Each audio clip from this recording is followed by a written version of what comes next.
It's Christmas season, a time of joy and happiness. Children, young and old, all over the world look forward to this time of the year in hopes of jumping out of their bed on Christmas morning and laying their eyes on a bunch of neatly stacked presents under the Christmas tree. Unfortunately, for one reason or another, not everyone will get to have that opportunity this year. One 4-year-old in particular hasn't had that opportunity in the last 29 years. You see, he vanished off the face of the earth right before Christmas in 1994 and hasn't been seen since. And the one person who undoubtedly knew what happened to him took the information with her to her grave.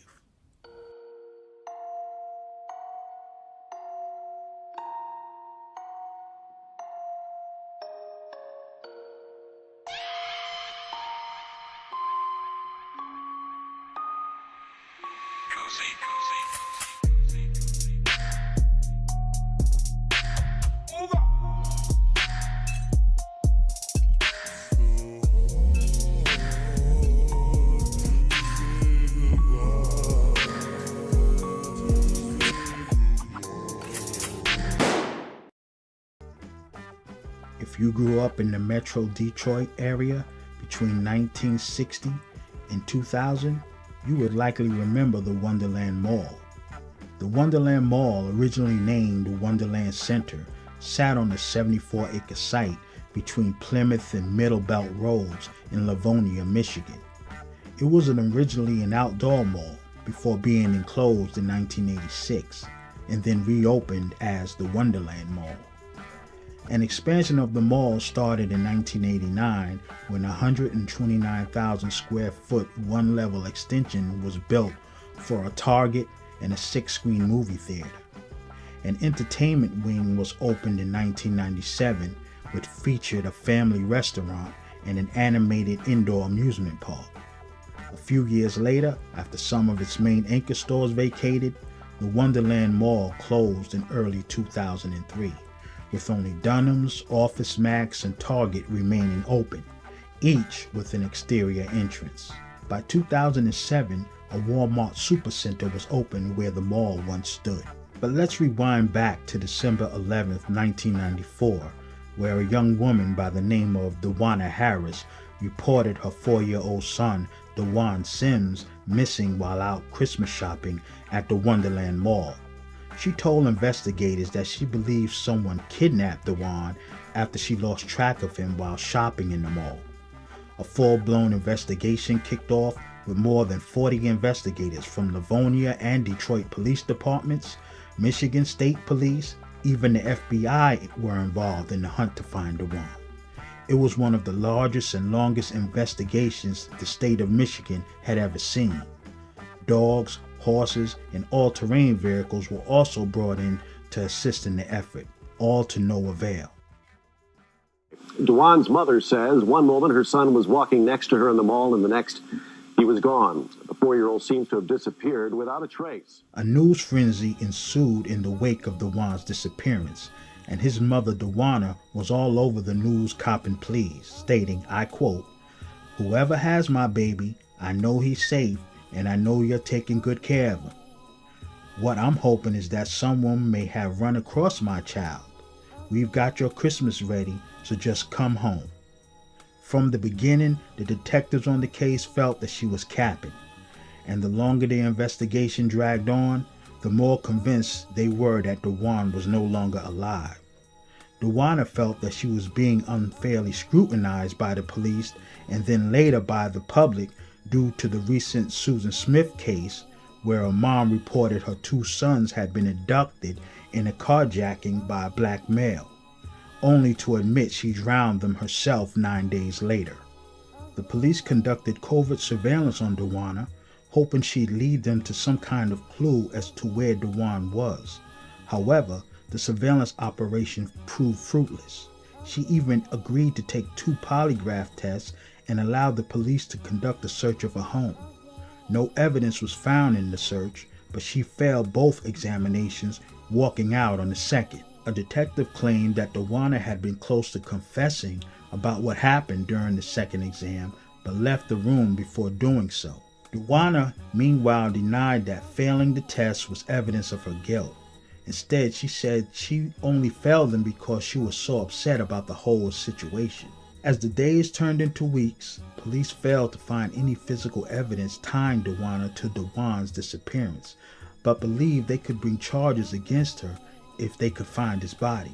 The search for Dwan quickly moved away from the mall and was focused closer to Dwanna's apartment. Dwanna's family, though, stuck by her during the investigation, insisting she was a doting mother who'd never harm her son. There was no history of abuse, and Dwan otherwise seemed to be happy. Dwanna and her family had missing person posters printed and handed out flyers with Dwan's picture and description, offering a $5,000 reward for his safe return. Tips continued to flood in about potential sightings of Dwan, but each of them turned out to be false leads. The case eventually went cold, and Dwanna stopped cooperating with investigators. Investigators are still intrigued by the demeanor of the missing youngster's mom. She does not appear to be distraught by the ordeal. What's more, no one at the Wonderland Mall recalls her frantically searching for her missing son. At the time of Dwan's disappearance, Dwanna and her new boyfriend, Victor Jackson, had recently moved to a new apartment on Detroit's west side. Harris told investigators that the weekend of her son's disappearance had been fairly routine until it wasn't. She had spent Saturday, December 10th, getting her hair done at a local salon and brought Dwan with her, stopping at a fast food restaurant en route to get him some lunch. That night, she and her boyfriend had plans to go out for the evening, so Dwan slept at a family friend's home. Harris picked him up the following morning sometime after 10 a.m. From there, she claimed they drove to a laundromat where Harris did 5 loads of laundry before driving to her mother's home and then back to their apartment. When she returned, she found her boyfriend sleeping. She didn't want to bother him with babysitting duties and decided to take Dwan to the Wonderland Mall with her. She then told investigators that she arrived at the mall with Dwan at around 1:45 p.m. She parked the car and entered the mall through a Target store, where she initially planned to do some shopping, but it was too crowded. Once inside, she claimed that she and Dwan paused briefly outside a toy store where Dwan had wanted to go and look at some Power Ranger action figures, but she didn't let him go. She carried on walking past a perfume and clothing store before allegedly realizing that Dwan was no longer by her side. She claims she searched the mall for around 2 hours before alerting a security guard that her son was missing. That report was made at roughly 4 p.m. Members of the mall security team responded immediately and began searching the area but found no trace of Dwan. Dwanna's mother, Beverly Harris, worked part-time at a Foot Locker inside the mall, so she checked to see if the young boy had gone there. The elder Harris left work to join the search, but still the boy couldn't be found. A top-to-bottom search of the mall, including in areas inaccessible to customers, took place over the following 3 days. Even K-9 units couldn't yield anything relevant to Dwan's disappearance. Surveillance footage and witness testimony would later seriously discredit the version of events shared by Dwanna. Nobody reported seeing Dwanna between 12 p.m. and 3 p.m.